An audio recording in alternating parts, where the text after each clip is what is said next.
Baik, kegiatan PPN minggu kedua kali ini melanjutkan materi dari minggu pertama, yaitu kegiatan pengolahan koleksi. Olahan koleksi yang ketiga adalah katalogisasi. Apa sih katalogisasi? Langsung saja. Pengertian katalogisasi adalah kegiatan atau proses pembuatan wakil ringkas dari bahan pustaka atau dokumen seperti buku, majalah, CD-ROM, mikrofilm, dan lain-lain. Nah, istilah ini itu biasanya secara umum untuk penyiapan bahan pustaka untuk digunakan pemustaka itu sendiri. Kadang-kadang juga katalogisasi ini mendapat julukan atau istilah pengindeksan. Apa sih fungsi dan tujuan katalogisasi? Fungsi katalogisasi ada dua. Yang pertama, sebagai daftar inventaris bahan pustaka dari suatu atau kelompok perpustakaan.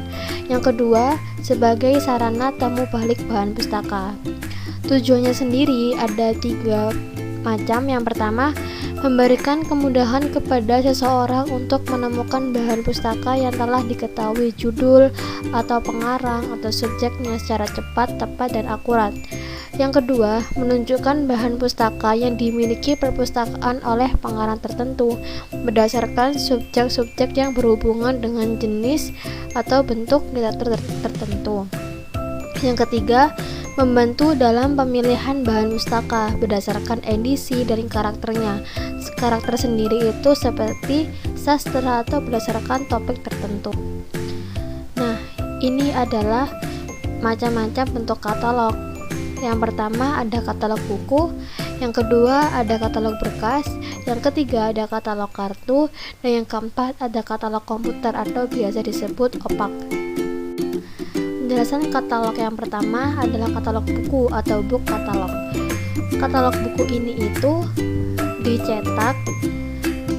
dicetak, bisa diketik dalam berbentuk buku yang terdiri dari lembaran-lembaran kertas, lalu di mana uraian buku itu dijadikan satu di dalam bentuk buku. Yang kedua itu katalog buku ini itu biasanya itu paling murah dan dapat pula dijual di kalangan banyak orang. Namun katalog buku ini itu sering terjadi penambahan, pengurangan, dan perbaikan. Setiap kali katalog ini itu harus diperbaharui supaya sesuai dengan keadaannya. Contoh dari book katalog itu seperti ini. Nah, keuntungannya dapat dibuat sesuai kebutuhan dan dapat diletakkan di berbagai tempat. Namun, terdapat kerugian apabila ada buku baru tidak dapat dimasukkan pada data-datanya yang telah dicetak sebelumnya. Yang kedua, terdapat katalog berkas atau SIP katalog. Katalog berkas ini itu berukuran 7,5 kali 12,5 cm atau 10 kali 15 cm yang berisi data-data katalog dan biasanya itu diikat atau dijepit, dan pada bagian depannya itu serta belakang dilindungi karton tebal. Bentuk ini tuh praktis untuk perpustakaan sistem yang tertutup karena yang mencari buku tidak berjejer di lemari katalog. Katalog berkas biasa diperbanyak dalam beberapa buku. SIP katalog ini terdapat keuntungan dan kerugiannya. Keuntungannya sendiri praktis dan pengguna tidak berdesakan. Kerugiannya, penyisipan data katalog baru harus membuka pengikat atau penjepit. Yang ketiga, kartu katalog. Kartu katalog ini itu terbuat dari karton manila yang berukuran 7,5 dikali 12,5 cm. Di bagian tengah sebelah bawah itu diberi lubang, gunanya untuk pengikat supaya tidak mudah lepas dari susunannya. Dalam penyimpanannya kartu-kartu ini disusun di dalam laci dengan ukuran yang sesuai, di mana bagian luar dari laci itu diberi label atau tanda biar tidak tertukar dan disimpan di dalam almari katalog. Selanjutnya ada opak. Opak sendiri itu koleksi perpustakaan terekam dan tersimpan dalam sebuah database. Databasenya itu dapat diakses baik lokal, regional maupun internasional. bentuk katalognya itu ini yang paling fleksibel dan paling modern. Biasanya itu digunakan di perpustakaan yang modern atau perpustakaan yang zaman sekarang ini.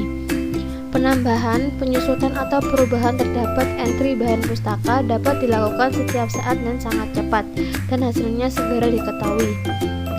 Pemustaka dapat mengakses dengan menggunakan akses point yang divariasikan. Biasanya itu dikendalikan atau dikerjakan dengan komputer. Nah, keuntungan OPAC, database dapat diupdate secara online atau remote, dapat diproduksi dalam bentuk katalog lain, dapat dihubungkan dengan database lain misalnya CD-ROM, dan yang terakhir, perubahan secara global dapat dilakukan. Terdapat kelemahan pula. Yang pertama, lebih sensitif terhadap spelling karena setiap kesalahan eja akan muncul yang tidak diinginkan, atau pengguna akan menjadi bingung dengan munculnya terlalu banyak bibliografi. Yang kedua, pemustaka itu tidak akan berfungsi jika listrik padam. Contoh kartu katalog manual. Nah, ini adalah salah satu contoh kartu katalog manual. Terdapat nomor panggil, kolasi, catatan ISBN, tajuk entry, judul buku, pengarang buku, impresium, edisi buku, dan tracing. Lalu poin selanjutnya kegiatan bahan pustaka yaitu kelengkapan fisik. Terdapat 5 poin. Yang pertama, label dan barcode. Yang kedua, lembar tanggal kembali. Yang ketiga, kartu buku. Yang keempat, kantong kartu buku. Dan yang kelima adalah sabuk. Pelabelan dan barcode. Ini adalah salah satu contoh pelabelan dan barcode buku. Terdapat nomor klasifikasi, terdapat huruf pertama judul, terdapat 3 huruf pertama nama pengarang. Nah, label buku itu seperti ini berisinya. Sebetulnya itu tidak ada aturan baku tentang ukuran label buku perpustakaan itu selama tidak menutupi bagian atau permukaan buku. Namun ukuran yang umum itu digunakan adalah 3 x 4 cm. Ada pula label buku yang disambung dengan barcode buku seperti ini. Nah, biasanya itu diberi pewarnaan label digunakan untuk menandakan kelompok buku agar mudah dalam temu kembali atau pencarian. Nah, ini adalah contoh penempelan label buku. Jadi penempelannya itu ukuran tinggi penempelan label biasanya 2 cm dari bawah. Yang kedua, penempelan label berdasarkan tulisan bagian rata kiri yang ditampilkan. Selanjutnya terdapat lembar tanggal kembali. Nah, lembar tanggal kembali ini itu adalah kartu yang terletak pada bagian belakang buku yang biasanya berisi tanggal kembali, nama peminjam, dan tanda tangan. Gunanya sebagai kontrol bahwa buku harus dikembalikan pada kartu buku. Nah, ini adalah contoh kartu buku. Kartu buku dibuat dari kertas karton manila, ukurannya sama seperti kartu katalog biasanya, yaitu 7,5 cm dikali 12,5 cm. Cetakannya itu dibuat bolak-balik pada satu lembar kartu. Gunanya sebagai kontrol buku itu dipinjam oleh siapa, seperti itu. Nah, kartu buku ini tuh sudah tidak digunakan pada perpustakaan yang manual. Soalnya perpustakaan modernnya kayak sekarang ini itu menggunakan sistem otomasi perpustakaan seperti itu. Selanjutnya ada kantong buku. Ini adalah salah satu contoh kantong buku yang biasanya diselipkan di belakang buku. Kantong kartu ini itu dibuat dari kertas kalender bekas, HVS atau kertas sejenisnya.